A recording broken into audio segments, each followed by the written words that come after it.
Hi, welcome to the channel. Today we will discuss about तो master character exam में से ये calculus of vectors का जो हमारे पास पार्ट है, तो उसमें से हम कुछ टॉपिक्स आज करेंगे। Gradient, divergence, curl, Gauss theorem and Stokes theorem के रिलेटेड। फर्स्ट ऑफ ऑल हमारे पास डेल ऑपरेटर, डेल हमारे पास डिनोट करते हैं हम उल्टा ट्रायंगल से। तो ये हमारे पास होता है i cap curl by curl x plus j cap curl by curl y plus k cap curl by curl z.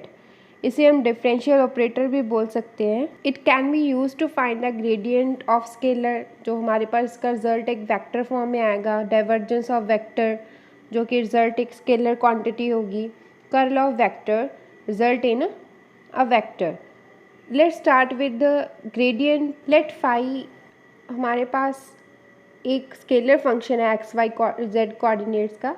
तो अगर इसका ग्रेडियंट निकालना हो तो वो हमारे पास होगा i cap curl phi by curl x plus j cap curl phi by curl y plus k cap curl phi by curl z. तो ये हमारे पास जो डेल फाई आया, तो ये हमारे पास कोई ऑपरेटर नहीं रहा, एक वेक्टर फील्ड बन जाता है जिसकी हमारे पास स्पेस में कोई पर्टिकुलर वैल्यू होगी। Let's take an example. If phi हमारे पास 2x z 4 minus x square y है, तो ग्रेडियंट ऑफ फाई फाइंड करना है एट पॉइंट 2 माइनस 2 1 पर। तो सबसे पहले हम ग्रेडियंट निकालेंगे फाई का। तो इसमें हम मतलब पार्शियल डेरिवेटिव फाइंड करना है हमने हर एक वैल्यू के कोरस्पॉन्ड्स।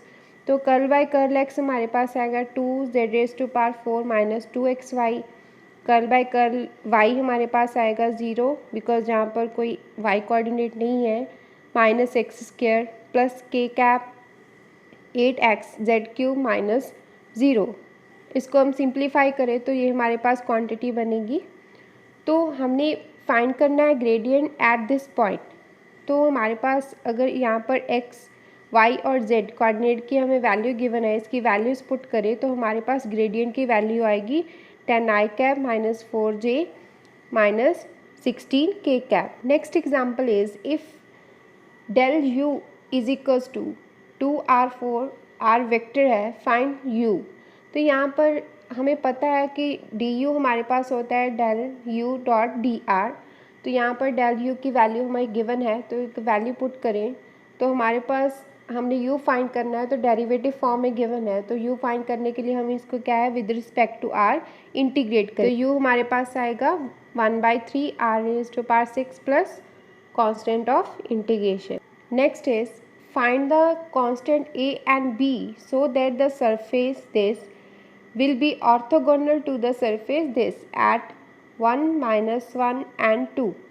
तो यहाँ पर हमारे पास दो सरफेस की वैल्यू गिवन है। तो दो सरफेस हमारे पास ऑर्थोगोनल तब होंगी जब उनकी जो डॉट प्रोडक्ट होगी दोनों सरफेस की, वो हमारे पास क्या आनी चाहिए, 0। लेट फर्स्ट सरफेस को हम मान लेते हैं फाई।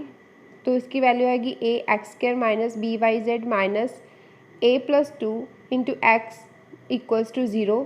तो साई सेकेंड हमारे पास जो सरफेस है, that is psi is equals to 4x² y plus z³ minus 4 is equals to 0। तो साई और फाई दोनों की हम ग्रेडियंट की वैल्यू कैलकुलेट कर लेंगे। तो उसके बाद हर एक ग्रेडियंट की वैल्यू हम पर्टिकुलर पॉइंट पे कैलकुलेट करें। जैसे कि डेल साई हमारे पास 1 माइनस 1 माइनस 2, इसकी वैल्यू पुट करें तो ये हमारे पास इसकी वैल्यू आएगी फंक्शन की। Similar for the del psi. तो ये हमारे पास जो पर्टिकुलर पॉइंट्स पर वैल्यूज़ आई हैं सरफेस की, इनकी हम डॉट प्रोडक्ट लें तो हमारे पास वैल्यू ये बनेगी 2a minus B is equals to 4। Given point also lies on the surface phi is equals to 0 और साई इज इक्वल्स टू 0।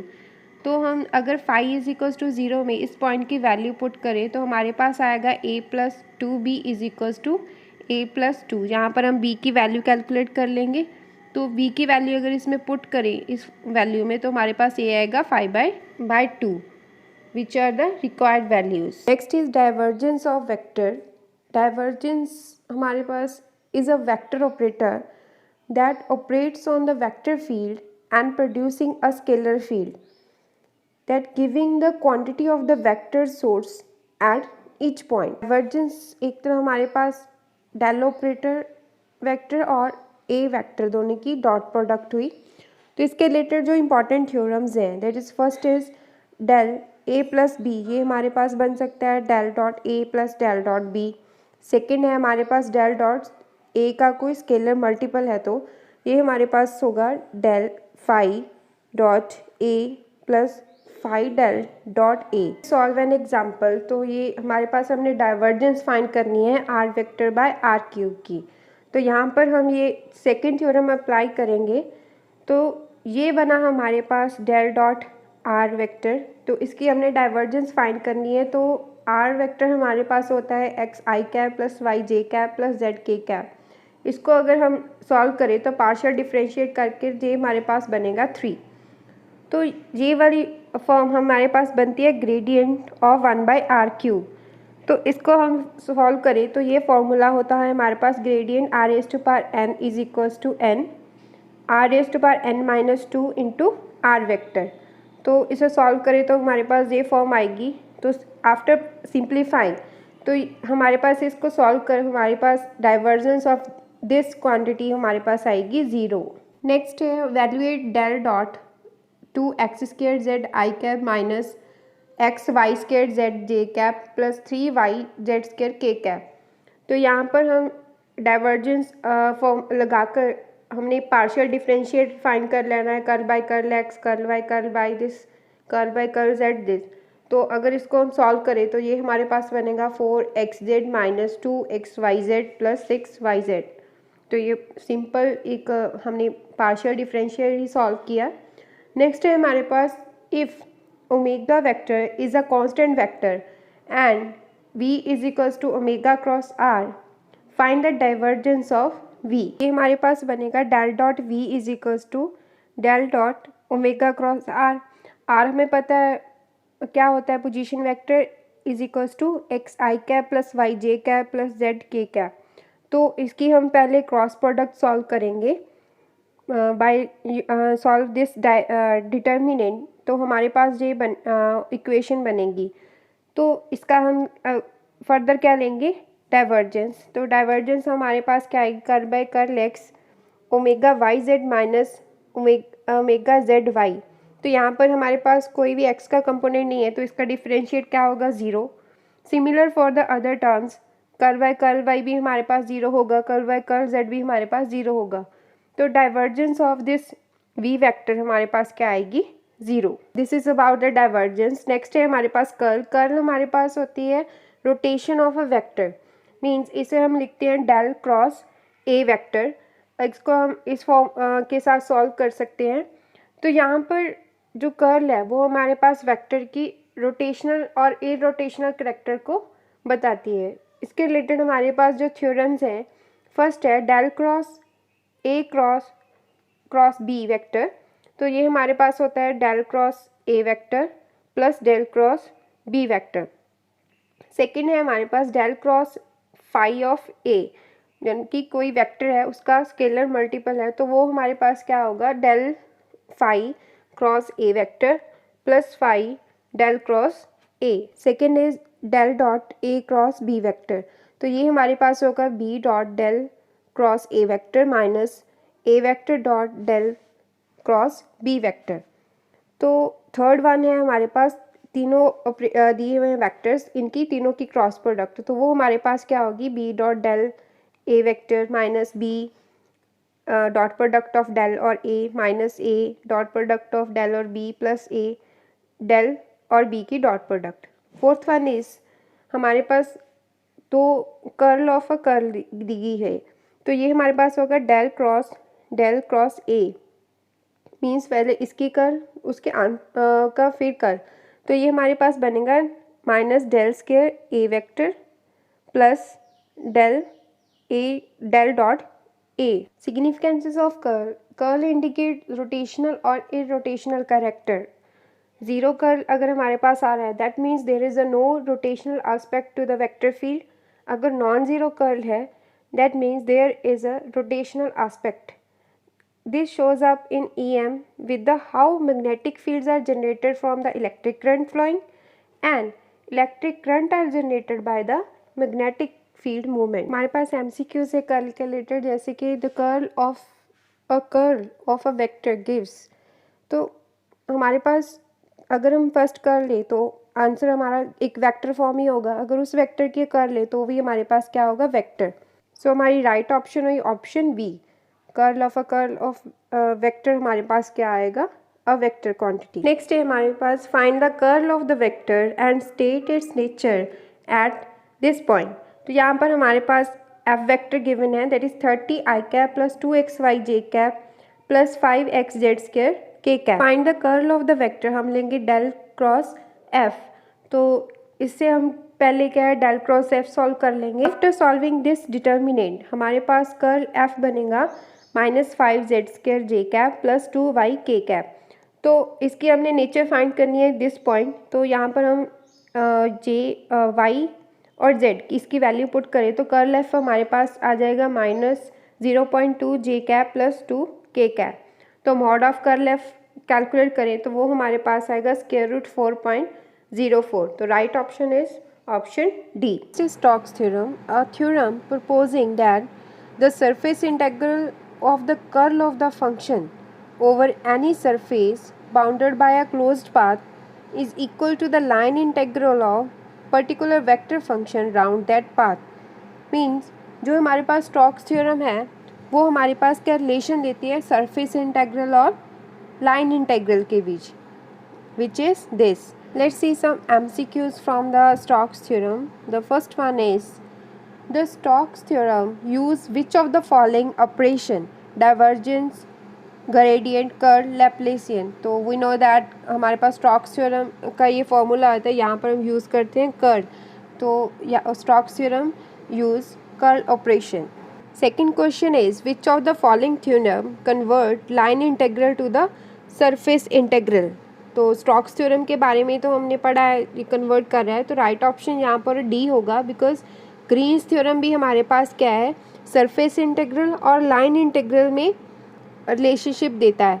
तो right option is option D, Stokes theorem and Green's theorem convert line integral to the surface integral. Third question is the find the value of Stokes theorem for a is equals to x I cap plus y j cap plus z k cap, the state of the function will be।